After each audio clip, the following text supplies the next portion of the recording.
Hello and welcome to A Cat in the Garden. I know this is going to be a bit of a quick video today, but I figured I'd just come on and check in with y'all. We are dealing with the family emergency and I appreciate all of your patience with that, but we did have a pretty significant freeze here. It got down to 24 degrees and we are still freezing every night, but it's not supposed to get quite that cold. So I have uncovered a few things like the peas behind me, and the cats actually are having a lot of fun in the cold. So we'll just go through all of the damage and things that made it really quickly so you can see just how cold hardy some crops are. A lot of people don't realize that some of these winter veggies really thrive on the cold. So I want to point that out especially and just show y'all the cats having some fun, because it's really, really cute seeing them all puffed up out here but running around and playing. So we'll just go through the garden really quickly today. Not really a full garden tour, just kind of assessing the damage and plants that did really well despite the freeze. You guys ready? All right, let's go.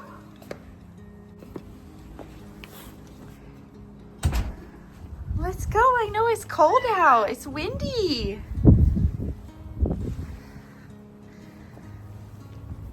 Oh, you got thick fur. You're okay.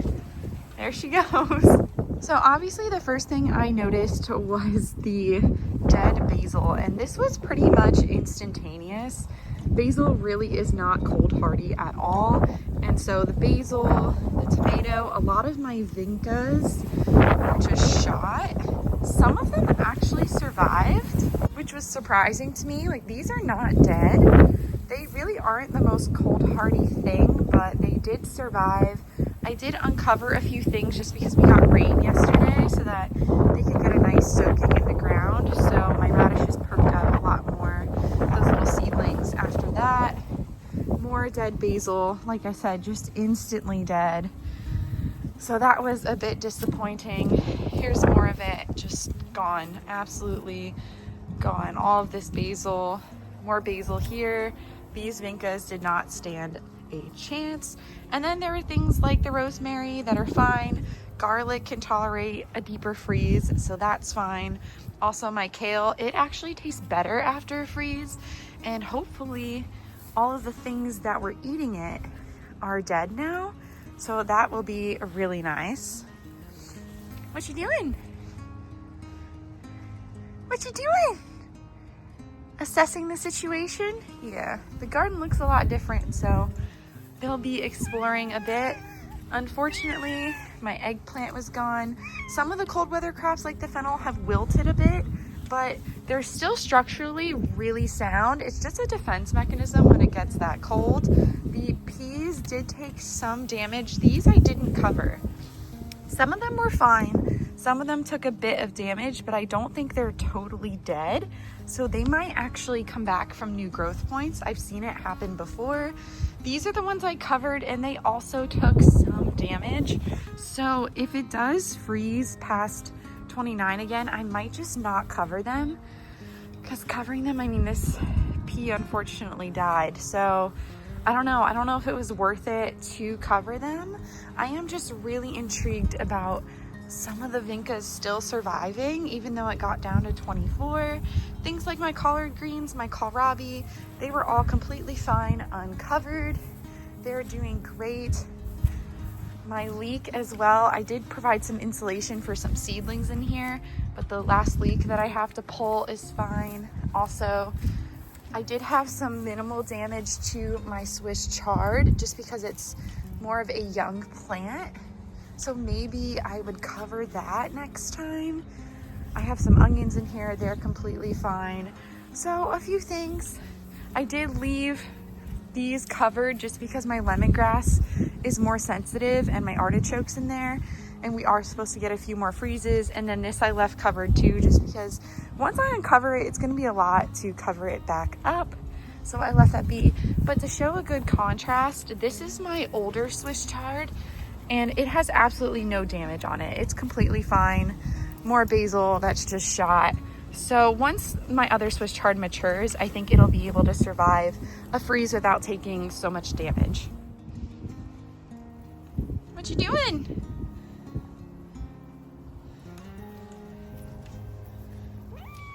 checking it out? Yeah? Normally the cats are really good at telling me if they want back inside. They'll usually just go hang out by the door or try to put their paws on the door. So this is telling me that she's really okay with it. And this is her first time being out in weather quite this cold. I took her out the other day. I guess that was technically the first time. And she's doing really, really well. So I actually think she prefers the cold. Nutmeg usually prefers warmer weather, but I think he's having quite a bit of fun out here right now, and that was really surprising to me. I thought he'd be hanging out by the door trying to get inside, but you can see their fur is puffed up a little bit. It's very windy today, so they're feeling a little chilly, but this is very playful Nutmeg right now. So I think he's mostly enjoying it, mostly having a good time. Sometimes he acts like the garden is his little jungle gym, but they're having a good time out here. Lastly, I wanted to point out my poor potatoes. They do like cooler weather, but they are not frost hardy. And unfortunately, they were not flowering yet, so they were not creating a lot of potatoes in the ground. I do have this almost entirely filled with dirt. And so I don't think the plant is completely dead and there are still potatoes underneath there. I'm gonna leave this be because I have seen in the past they've regrown, but unfortunately they will be a bit delayed as a lot of this growth here is really stalled due to the freeze we just had. So that is it for our frozen garden walkthrough. It is technically 38 degrees outside right now, but the winds are so bad it actually feels like 20 degrees. So even though the cats are having a good time, I'm not gonna leave them out here for too long. I hope this was able though to give you a good look at how well some of these cold weather crops really do in a freeze.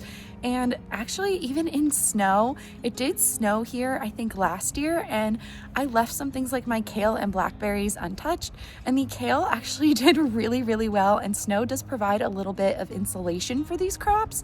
So that's just something to think about. Not every crop in our cold weather gardens needs to be covered.